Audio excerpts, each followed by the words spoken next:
Can two external 16GB GPUs with combined 32GB VRAM, different connections, different manufacturers, run local AI models like Qwen and Gemma at similar speed as in a tower PC? Or will performance drop because of competing memory buses and the lack of real PCIe slots? I made two videos about a budget mixed GPU setup with combined 32GB of VRAM in my tower PC, running 35B LLMs surprisingly well. And in the last video, the solo Arc A770 via OCuLink matched the tower numbers exactly. This time, the RX 6800 joins via USB4. Let's find out how it performs solo and in the combined setup with both GPUs. You already know the OCuLink side from the last video. The Arc A770 in the OCu P4v2 dock, PTN3222 redriver chip, external Corsair PSU. The new part is the USB4 side. We want to connect the AMD RX 6800 to the mini PC with USB4. The mini PC has two USB4 ports. Important, make sure these are full speed USB4 ports running at 40 gigabits per second. Not all USB4 ports are equal, the minimum spec is only 20 gigabits per second. This is the USB4 dock. Bought it myself, the video is not sponsored. It's a UT4G. Here is a PCIe slot for the GPU. There's a power switch and the PSU motherboard connector goes here. And this is the USB4 port which we connect to the mini PC. The GPU is fixed with screws. We need to be careful because it's very large. And there is room for the PSU next to it, also fixed with screws. This PSU doesn't shut the fan down at low load like the Corsair on the OCuLink side. Nevertheless, it's modular, so no unnecessary cables. This Be Quiet model is very quiet regardless. Finally, we connect both devices with the USB4 cable. A quick note on the ASM2464PD controller inside the UT4G and why that matters. This chip runs PCIe 4.0 on the GPU side, not the older PCIe 3.0 you'll find in cheaper or older docks. It's also fully compatible with Thunderbolt 3 and 4 and performs particularly well on AMD Ryzen systems with built-in USB 4, which is exactly what we have here. Worth mentioning, USB 4 supports hot plug, but in practice I'd recommend using Hibernate before disconnecting. Disconnecting an active USB 4 connection can cause a blue screen. Before the benchmarks, a quick note at actual transfer rates, because the two connections are not equal. Monitors are on the integrated 780M, covered in the last video.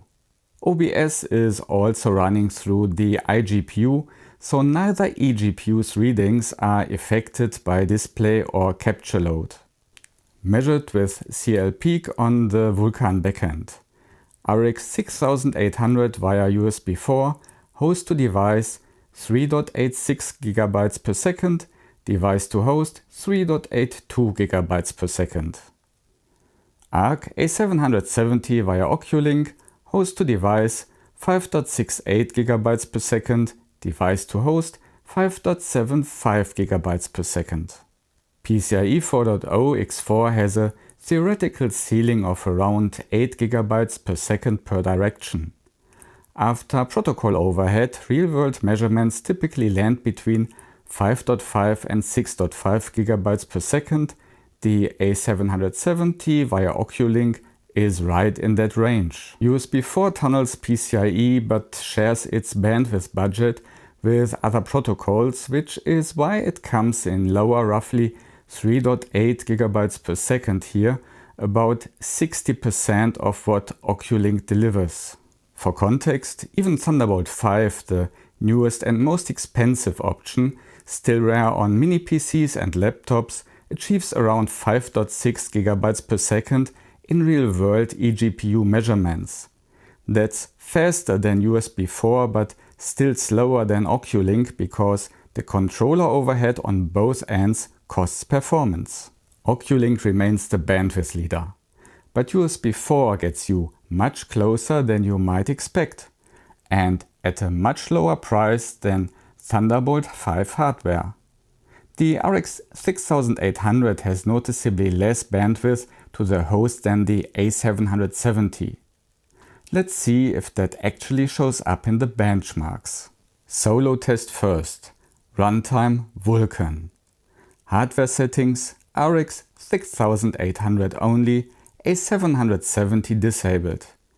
KV cache offload to GPU memory on. Qwen 3 14B Q4KM around 8 GB. Same reference model we've used throughout the series.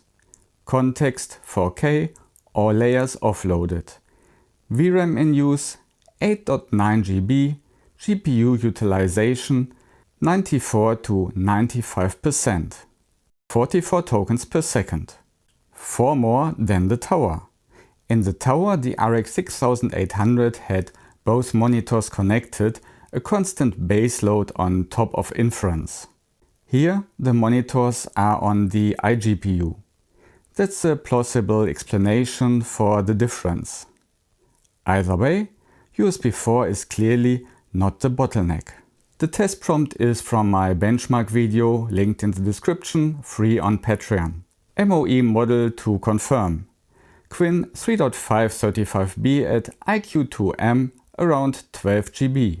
Performance testing only, for real work, take Q4 or better.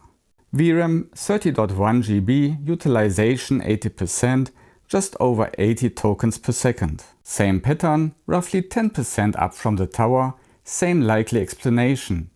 And the same MoE effect. A much larger model file running faster than the dense result. Once a model is loaded into VRAM, the host connection becomes irrelevant for inference. It's the GPU's own memory bandwidth that drives tokens per second, not how fast data gets across the cable. Are any of you running a laptop as your main machine and using a USB4 eGPU for local AI? I'm curious how that setup holds up in daily use. Drop it below. Now both cards together. In LM Studio's hardware settings, both GPUs enabled. With mixed vendor GPUs in LM Studio, the only available split strategy is split evenly. Same as in the tower setup covered in the previous video. Dense model first. Gemma 4 31B Q5KM unsloth version around 22 GB. This doesn't fit on either card alone. The split is uneven again. 14.5 GB on the RX 6800, 12.8 GB on the A770. Same cause as in the last video, Gemma 4's hybrid attention design means the heavier layers land unevenly when LM Studio splits by layer count rather than actual memory weight. Known open issue in Llama CPP. GPU utilization A770 around 60%, RX 6800 around 36 to 38%. The A770 is the slower card, so it runs harder to keep up. 13 tokens per second. Identical to the tower.